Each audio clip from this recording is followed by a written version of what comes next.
I've always looked at Sugarloaf as like a purist golf brand.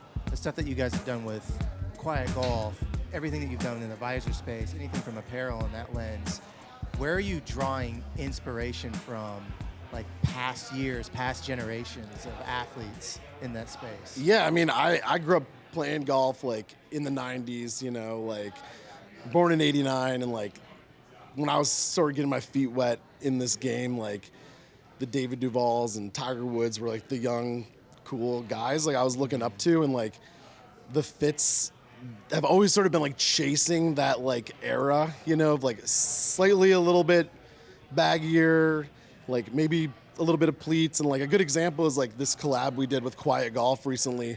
Like I literally found like my favorite polo David Duval wore once. I think it was a Tommy Hilfiger polo, and it was like a fun polo with like red and white stripes on the front, and like the sleeve was green and white stripes, and the back was navy and white. And so it was this like fun like mismatched polo, and I was like, that is so sick. So I was like, someday in the right projects, I'm gonna bring that back. So like looking at like really hyper specific archival and vintage references, specifically from like mid to late 90s, early aughts, and sort of like plucking what you wish you had and want to have, is kind of like what we do. And like that's a perfect example of like bringing something I've always wanted like into reality, like with our own little brand twist to it.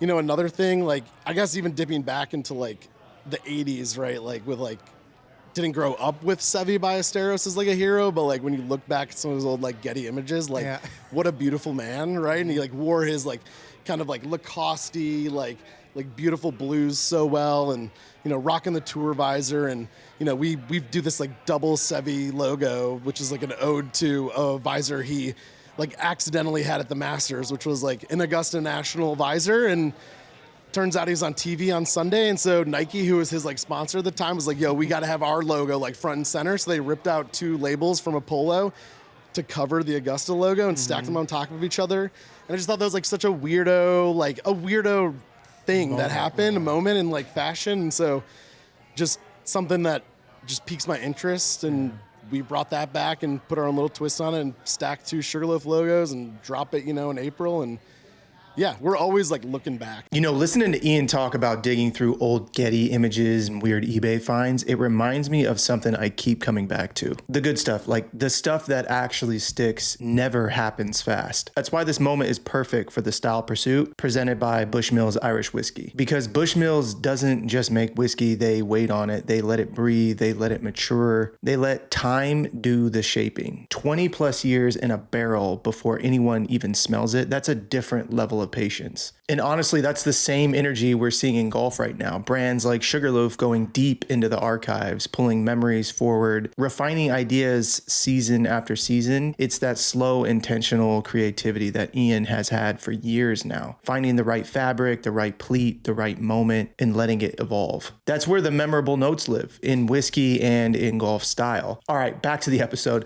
Let's jump back into Ian breaking down how he finds those vintage references and turns them into actual Sugarloaf pieces today. So yeah, that's what I want to wonder. Are you hunting for things, or are you referencing old memories that you had? I think it's, there's definitely some memories, but it's really like photos, man, like old like Getty stuff. And I just like live in the archives, whether it's like when we do agency work for courses, like looking at their own like archives to help them understand their past and how to contextualize in the, the present and the future with branding, or our own stuff with apparel. Like I'm just looking at old photos of like cool players and like, dang, that's like a hot pleat. That's a cool polo. Like that hat is a fit like I want to replicate, within our own sort of brand system. So, just always hunting, man. Have you found like a in real life like vintage piece that inspired anything? Any lines, any collections? I mean, definitely like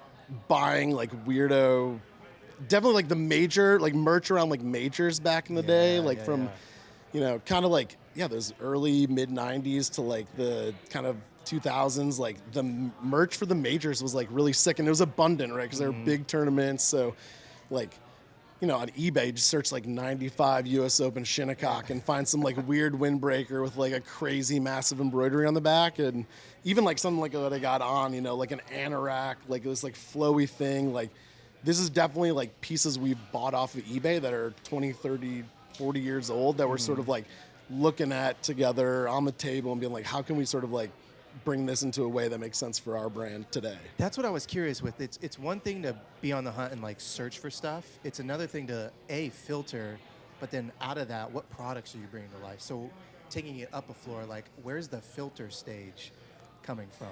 Yeah, I mean, it's funny because like nostalgia is like a hell of a drug. Like talked a lot about always looking back, but like I also need like a modern performance polo too. So I don't know if this is answering the question at all, but it's like I think a mix. You know, our brand is kind of like mix of high-low, like you're as comfortable in a tux as you are in a white t-shirt and jeans sort of like vibe, but applied to golf. So like, you know, the local muni to the fancy country club, like mixing modern and vintage stuff that sort of like works at all those levels. I think you'll always need to wear like a nice polo to play like National Golf Links of America, but like it's also fine to wear a t-shirt to the range at your local muni on like a Friday night that like makes you happy. So I don't know if that answers the question, but no, like I think because that workflow is really interesting. Like, is it need based and then hunt, or is it backwards? it's kind of like what does Ian want? He sees I see a moment? picture and I'm like, let's make this thing basically. So,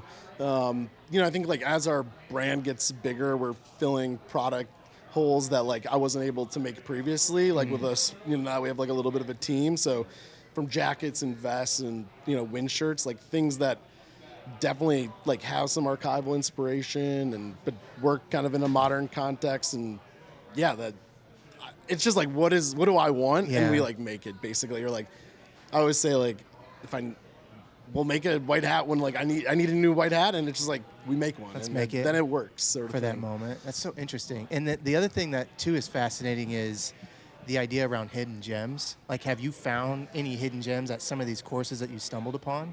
Like in terms of just like archival footage or photography? It's sometimes, I mean, like, you know, there's a lot of like in like the Rust Belty, like Detroit's to Cleveland's to, you know, Philly, sort of like these places had like municipal courses like 100 years ago. And like, yeah, you can find like really cool archival like artifacts, I guess, from either photos or even like players playing the courses. And there's like one in DC, East Potomac, that's got like a pretty good lineage of like archive, you know, because it's been around forever.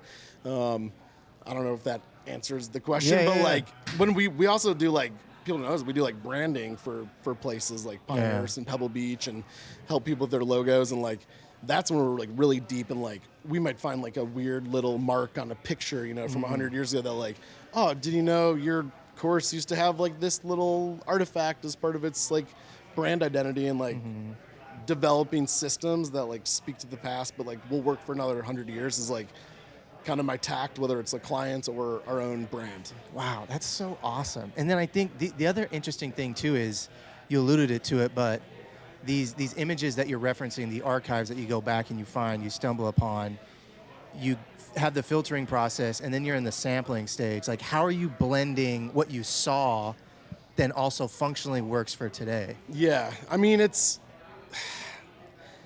just like a mad science, right? It is. Like it's an unexplainable mad science. You know, and like part of why stuff looked really cool in the 90s, like it actually probably isn't very functional for like a 100-degree day in the summer. Yeah.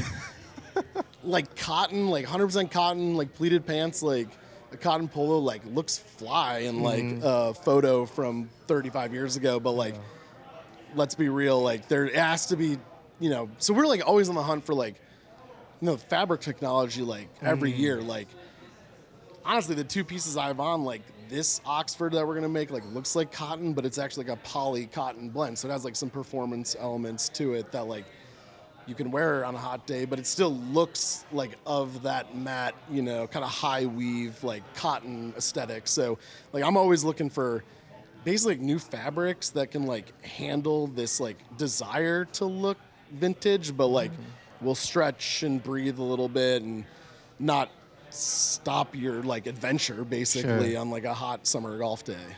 That is wild. Yeah, because I think from a material standpoint, are you referencing pieces that you're finding in the real world from products that exist today, or is it a lot of like sourcing and sampling? Yeah, materials? I mean, I have like brands that like big fan. I'm always like shopping and like looking at other brands. And I think like everyone kind of like looks at each other and sees like what's going on. And we also go to like just fabric shows, you know, and like there's like might be some weird thing in the corner that some small factory in Japan invented some crazy cotton alternative, and they're like, dang, maybe that could work for like a golf thing, you know? So I don't know, every year it just gets like a little bit, just got to keep going deep and hard and find stuff. Have you found a material or a blend that you're really interested in but haven't quite figured out how to bring it to product life? Man, because even on the gear side too, close. Like I mean, honestly, even like this piece, like it's stretchy and